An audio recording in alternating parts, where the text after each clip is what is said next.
Burn. A burn is a type of injury to flesh or skin caused by heat, electricity, chemicals, friction, or radiation. Burns that affect only the superficial skin are known as superficial or first-degree burns. When damage penetrates into some of the underlying layers, it is a partial thickness or second-degree burn. In a full thickness or third-degree burn, the injury extends to all layers of the skin. A fourth-degree burn additionally involves injury to deeper tissues, such as muscle or bone. The treatment required depends on the severity of the burn. Superficial burns may be managed with little more than simple pain relievers, while major burns may require prolonged treatment in specialized burn centers. Cooling with tap water may help relieve pain and decrease damage. However, prolonged exposure may result in low body temperature. Partial thickness burns may require cleaning with soap and water, followed by dressings. It is not clear how to manage blisters, but it is probably reasonable to leave them intact. Full thickness burns usually require surgical treatments, such as skin grafting. Extensive burns often require large amounts of intravenous fluids because the subsequent inflammatory response will result in significant capillary fluid leakage and edema. The most common complications of burns are related to infection. While large burns can be fatal, modern treatments developed since 1960 have significantly improved the outcomes, especially in children and young adults. Globally, about 11 million people seek medical treatment, and 300,000 die from burns each year. In the United States, approximately 4% of those admitted to a burn center die from their injuries. The long-term outcome is primarily related to the size of burn and the age of the person affected. Signs and symptoms. The characteristics of a burn depend upon its depth. Superficial burns cause pain lasting 2 or 3 days, followed by peeling of the skin over the next few days. Individuals suffering from more severe burns may indicate discomfort or complain of feeling pressure rather than pain. Full-thickness burns may be entirely insensitive to light touch or puncture. While superficial burns are typically red in color, severe burns may be pink, white or black. Burns around the mouth or singed hair inside the nose may indicate that burns to the airways have occurred, but these findings are not definitive. More worrisome signs include shortness of breath, hoarseness, and stridor or wheezing. Itchiness is common during the healing process, occurring in up to 90% of adults and nearly all children. Numbness or tingling may persist for a prolonged period of time after an electrical injury. Burns may also produce emotional and psychological distress. Cause. Burns are caused by a variety of external sources classified as thermal, heat-related, chemical, electrical, and radiation. In the United States, the most common causes of burns are fire or flame, 44%, scalds, 33%, hot objects, 9%, electricity, 4%, and chemicals, 3%. Most, 69% burn injuries occur at home or at work, 9%, and most are accidental, with 2% due to assault by another, and 1 to 2% resulting from a suicide attempt. These sources can cause inhalation injury to the airway and or lungs, occurring in about 6%. Burn injuries occur more commonly in the poor. Smoking is a risk factor, although alcohol use is not. Fire-related burns are generally more common in colder climates. Specific risk factors in the developing world include cooking with open fires or on the floor, as well as developmental disabilities in children and chronic diseases in adults. Thermal. In the United States, fire and hot liquids are the most common causes of burns. Of house fires that result in death, smoking causes 25% and heating devices cause 22%. Almost half of injuries are due to efforts to fight a fire. Scalding is caused by hot liquids or gases and most commonly occurs from exposure to hot drinks, high-temperature tap water in baths or showers, hot cooking oil, or steam. Scald injuries are most common in children under the age of 5 and, in the United States and Australia, This population makes up about 2/3 of all burns. Contact with hot objects is the cause of about 20 to 30% of burns in children. Generally, scalds are first or second-degree burns, but third-degree burns may also result, especially with prolonged contact. Fireworks are a common cause of burns during holiday seasons in many countries. This is a particular risk for adolescent males. Chemical. Chemicals cause from 2 to 11% of all burns and contribute to as many as 30% of burn-related deaths. Chemical burns can be caused by over 25,000 substances, most of which are either a strong base, 55%, or a strong acid, 26%. Most chemical burn deaths are secondary to ingestion. Common agents include, sulfuric acid is found in toilet cleaners, sodium hypochlorite is found in bleach, and halogenated hydrocarbons as found in paint remover, among others. Hydrofluoric acid can cause particularly deep burns which may not become symptomatic until sometime after exposure. Formic acid may cause the breakdown of significant numbers of red blood cells. Electrical. Electrical burns or injuries are classified as high voltage, greater than or equal to 1000 volts, low voltage, less than 1000 volts, or as flash burns secondary to an electric arc. The most common causes of electrical burns in children are electrical cords, 60%, followed by electrical outlets, 14%. Lightning may also result in electrical burns. Risk factors for being struck include involvement in outdoor activities such as mountain climbing, golf and field sports, and working outside. Mortality from a lightning strike is about 10%. While electrical injuries primarily result in burns, they may also cause fractures or dislocations secondary to blunt force trauma or muscle contractions. In high-voltage injuries, most damage may occur internally and thus the extent of the injury cannot be judged by examination of the skin alone. Contact with either low voltage or high voltage may produce cardiac arrhythmias or cardiac arrest. Radiation. Radiation burns may be caused by protracted exposure to ultraviolet light, such as from the sun, tanning booths or arc welding, or from ionizing radiation, such as from radiation therapy, X-rays or radioactive fallout. Sun exposure is the most common cause of radiation burns and the most common cause of superficial burns overall. There is significant variation in how easily people sunburn based on their skin type. Skin effects from ionizing radiation depend on the amount of exposure to the area, with hair loss seen after 3 grays, redness seen after 10 grays, wet skin peeling after 20 grays, and necrosis after 30 grays. Redness, if it occurs, may not appear until some time after exposure. Radiation burns are treated the same as other burns. Microwave burns occur via thermal heating caused by the microwaves. While exposures as short as 2 seconds may cause injury, overall this is an uncommon occurrence. Non-accidental. In those hospitalized from scalds or fire burns, 3 to 10% are from assault. Reasons include child abuse, personal disputes, spousal abuse, elder abuse, and business disputes.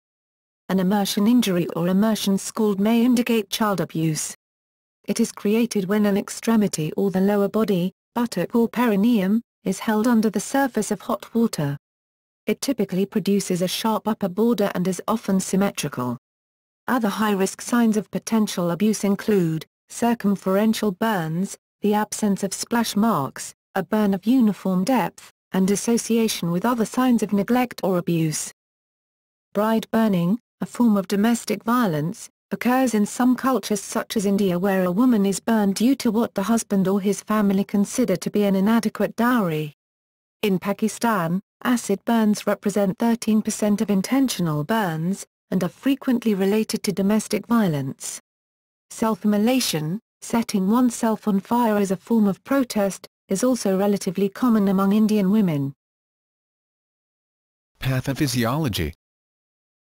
At temperatures greater than 44 degC, 111 degF, proteins begin losing their three-dimensional shape and start breaking down. This results in cell and tissue damage. Many of the direct health effects of a burn are secondary to disruption in the normal functioning of the skin. They include disruption of the skin sensation, ability to prevent water loss through evaporation, and ability to control body temperature. Disruption of cell membranes causes cells to lose potassium to the spaces outside the cell and to take up water and sodium. In large burns, over 30% of the total body surface area, there is a significant inflammatory response. This results in increased leakage of fluid from the capillaries, and subsequent tissue edema. This causes overall blood volume loss, with the remaining blood suffering significant plasma loss, making the blood more concentrated. Poor blood flow to organs such as the kidneys and gastrointestinal tract may result in renal failure and stomach ulcers. Increased levels of catecholamines and cortisol may result in a hypermetabolic state which can last for years. This is associated with increased cardiac output, metabolism, a fast heart rate, and poor immune function. Diagnosis. Burns can be classified by depth, mechanism of injury, extent, and associated injuries. The most commonly used classification is based on the depth of injury. The depth of a burn is usually determined via examination, although a biopsy may also be used. It may be difficult to accurately determine the depth of a burn on a single examination, and repeated examinations over a few days may be necessary. In those who have a headache or are dizzy and have a fire-related burn, carbon monoxide poisoning should be considered. Cyanide poisoning should also be considered. Size. The size of a burn is measured as a percentage of total body surface area, TBSA, affected by partial thickness or full thickness burns. First-degree burns that are only red in color and are not blistering are not included in this estimation. Most burns, 70%, involve less than 10% of the TBSA. There are a number of methods to determine the TBSA, including the rule of nines, Lund and Browder charts, and estimations based on a person's palm size. The rule of nines is easy to remember but only accurate in people over 16 years of age. More accurate estimates can be made using Lund and Browder charts, which take into account the different proportions of body parts in adults and children. The size of a person's handprint, including the palm and fingers, is approximately 1% of their TBSA. Severity. In order to determine the need for referral to a specialized burn unit, the American Burn Association devised a classification system. Under this system, burns can be classified as major, moderate and minor. This is assessed based on a number of factors, including total body surface area affected, the involvement of specific anatomical zones, the age of the person, and associated injuries.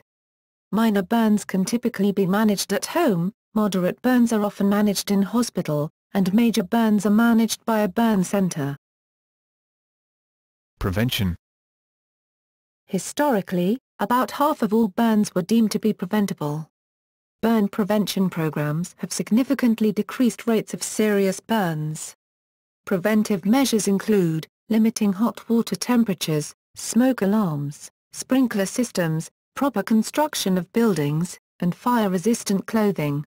Experts recommend setting water heaters below 48.8 DEGC, 119.8 DEGF. Other measures to prevent scalds include using a thermometer to measure bath water temperatures, and splash guards on stoves. While the effect of the regulation of fireworks is unclear, there is tentative evidence of benefit with recommendations including the limitation of the sale of fireworks to children. Management.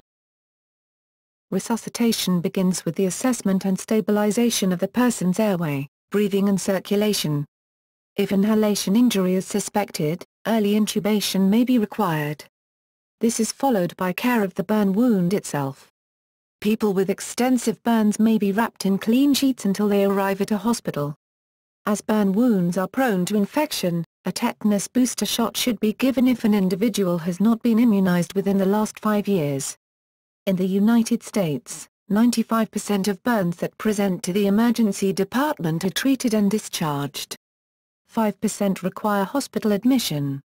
With major burns, early feeding is important. Hyperbaric oxygenation may be useful in addition to traditional treatments. Intravenous fluids. In those with poor tissue perfusion, boluses of isotonic crystalloid solution should be given. In children with more than 10 to 20% TBSA burns, and adults with more than 15% TBSA burns, formal fluid resuscitation and monitoring should follow. This should be begun pre-hospital if possible in those with burns greater than 25% TBSA. The Parkland formula can help determine the volume of intravenous fluids required over the first 24 hours. The formula is based on the affected individual's TBSA and weight. Half of the fluid is to be administered over the first 8 hours, and the remainder given over the following 16 hours. The time frame is calculated from the time at which the burn occurred, and not from the time at which fluid resuscitation was begun. Children require additional maintenance fluid that includes glucose. Additionally, those with inhalation injuries require more fluid. While inadequate fluid resuscitation may cause problems, over-resuscitation can also be detrimental. The formulas are only a guide, with infusions ideally tailored to a urinary output of greater than 30 ml per hour in adults or greater than 1 ml per kilogram in children, and mean arterial pressure greater than 60 mHg. While lactated Ringer's solution is often used, there is no evidence that it is superior to normal saline. Crystalloid fluids appear just as good as colloid fluids, and as colloids are more expensive they are not recommended. Blood transfusions are rarely required. They are typically only recommended when the hemoglobin level falls below 60 to 80 grams per liter, 6 to 8 grams per deciliter, due to the associated risk of complications. Intravenous catheters may be placed through burned skin if needed, or intraosseous infusions may be used. Wound care. Early cooling, within 30 minutes of the burn, reduces burn depth and pain, but care must be taken as overcooling can result in hypothermia. It should be performed with cool water 10 to 25 DEGC, 50.0-77.0 DEGF, and not ice water, as the latter can cause further injury. Chemical burns may require extensive irrigation. Cleaning with soap and water, removal of dead tissue, and application of dressings are important aspects of wound care. If intact blisters are present, it is not clear what should be done with them. Some tentative evidence supports leaving them intact.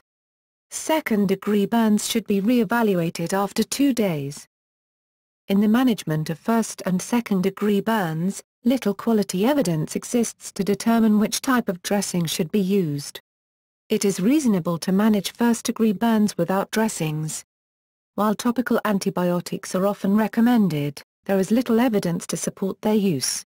Silversulfadiazine, a type of antibiotic, is not recommended as it potentially prolongs healing time. There is insufficient evidence to support the use of dressings containing silver or negative pressure wound therapy. Medications. Burns can be very painful, and a number of different options may be used for pain management. These include simple analgesics, such as ibuprofen and acetaminophen, and opioids such as morphine. Benzodiazepines may be used in addition to analgesics to help with anxiety. During the healing process, antihistamines, massage, or transcutaneous nerve stimulation may be used to aid with itching. Antihistamines, however, are only effective for this purpose in 20% of people. There is tentative evidence supporting the use of gabapentin, and its use may be reasonable in those who do not improve with antihistamines. Intravenous antibiotics are recommended before surgery for those with extensive burns, greater than 60% TBSA. As of 2008, guidelines do not recommend their general use due to concerns regarding antibiotic resistance and the increased risk of fungal infections. Tentative evidence, however, showed that they may improve survival rates in those with large and severe burns. Erythropoietin has not been found to be effective to prevent or treat anemia in people with burns. In burns caused by hydrofluoric acid, Calcium gluconate is a specific antidote and may be used intravenously and/or topically. Surgery. Wounds requiring surgical closure with skin grafts or flaps, typically anything more than a small full-thickness burn, should be dealt with as early as possible. Circumferential burns of the limbs or chest may need urgent surgical release of the skin, known as an escherotomy. This is done to treat or prevent problems with distal circulation, or ventilation. It is uncertain if it is useful for neck or digit burns. Vasectomies may be required for electrical burns. Alternative medicine. Honey has been used since ancient times to aid wound healing and may be beneficial in first and second-degree burns. The evidence for aloe vera is of poor quality.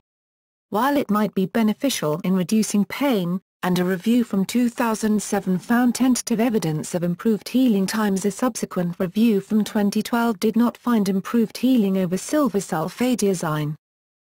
There is little evidence that vitamin E helps with keloids or scarring. Butter is not recommended. In low-income countries, burns are treated up to one-third of the time with traditional medicine, which may include applications of eggs, mud, leaves or cow dung. Surgical management is limited in some cases due to insufficient financial resources and availability. There are a number of other methods that may be used in addition to medications to reduce procedural pain and anxiety, including virtual reality therapy, hypnosis, and behavioral approaches such as distraction techniques. Prognosis. The prognosis is worse in those with larger burns, those who are older, and those who are females. The presence of a smoke inhalation injury, other significant injuries such as long bone fractures, and serious comorbidities, for example heart disease, diabetes, psychiatric illness, and suicidal intent, also influence prognosis. On average, of those admitted to United States burn centers, 4% die, with the outcome for individuals dependent on the extent of the burn injury.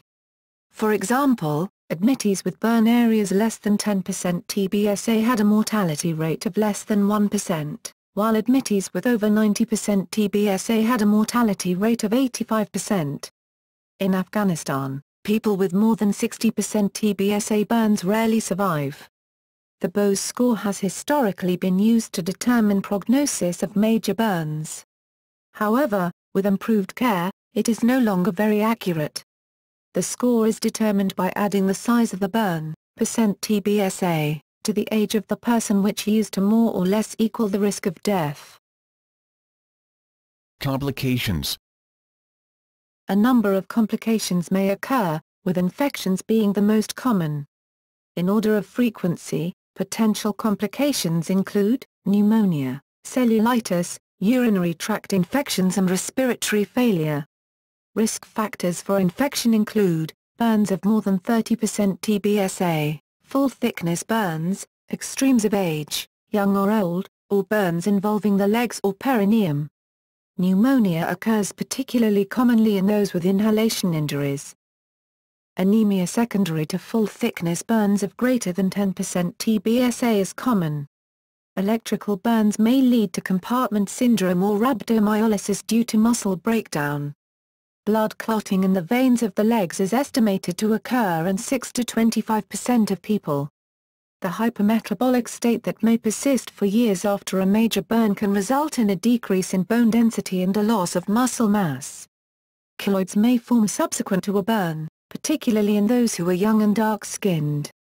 Following a burn, children may have significant psychological trauma and experience post-traumatic stress disorder. Scarring may also result in a disturbance in body image. In the developing world, significant burns may result in social isolation, extreme poverty and child abandonment.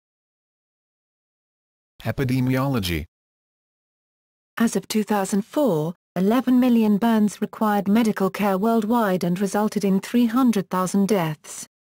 This makes it the fourth leading cause of injuries after motor vehicle collisions, falls, and violence. About 90% of burns occur in the developing world. This has been attributed partly to overcrowding and an unsafe cooking situation. Overall, Nearly 60% of fatal burns occur in Southeast Asia with a rate of 11.6 per 100,000. The number of fatal burns has increased from 280,000 in 1990 to 338,000 in 2010. In the developed world, adult males have twice the mortality as females from burns. This is probably due to their higher risk occupations and greater risk-taking activities. In many countries in the developing world, however, females have twice the risk of males. This is often related to accidents in the kitchen or domestic violence. In children, deaths from burns occur at more than 10 times the rate in the developing than the developed world. Overall, in children it is one of the top 15 leading causes of death. From the 1980s to 2004, many countries have seen both a decrease in the rates of fatal burns and in burns generally. Developed countries. An estimated 500,000 burn injuries receive medical treatment yearly in the United States. They resulted in about 3,300 deaths in 2008. Most burns, 70%, and deaths from burns occur in males. The highest incidence of fire burns occurs in those 18 to 35 years old, while the highest incidence of scalds occurs in children less than 5 years old and adults over 65. Electrical burns result in about 1,000 deaths per year. Lightning results in the death of about 60 people a year. In Europe, intentional burns occur most commonly in middle-aged men. Developing countries. In India, about 700,000 to 800,000 people per year sustain significant burns, though very few are looked after in specialist burn units. The highest rates occur in women 16 to 35 years of age. Part of this high rate is related to unsafe kitchens and loose-fitting clothing typical to India. It is estimated that 1/3 of all burns in India are due to clothing catching fire from open flames. Intentional burns are also a common cause and occur at high rates in young women, secondary to domestic violence and self-harm. History. Cave paintings from more than 3,500 years ago document burns and their management. The earliest Egyptian records on treating burns describes dressings prepared with milk from mothers of baby boys, and the 1500 BCE Edwin Smith papyrus describes treatments using honey and the salve of resin. Many other treatments have been used over the ages, including the use of tea leaves by the Chinese documented to 600 BCE, pig fat and vinegar by Hippocrates documented to 400 BCE, and wine and myrrh by Celsus documented to 100 CE. French barber surgeon Ambroise Paré was the first to describe different degrees of burns in the 1500s. Guillaume Dupuytren expanded these degrees into 6 different severities in 1832. The first hospital to treat burns opened in 1843 in London, England, and the development of modern burn care began in the late 1800s and early 1900s. During World War I, Henry D. Darkine and Alexis Carroll developed standards for the cleaning and disinfecting of burns and wounds using sodium hypochlorite solutions, which significantly reduced mortality. In the 1940s, the importance of early excision and skin grafting was acknowledged, and around the same time, fluid resuscitation and formulas to guide it were developed. In the 1970s, researchers demonstrated the significance of the hypermetabolic state that follows large burns.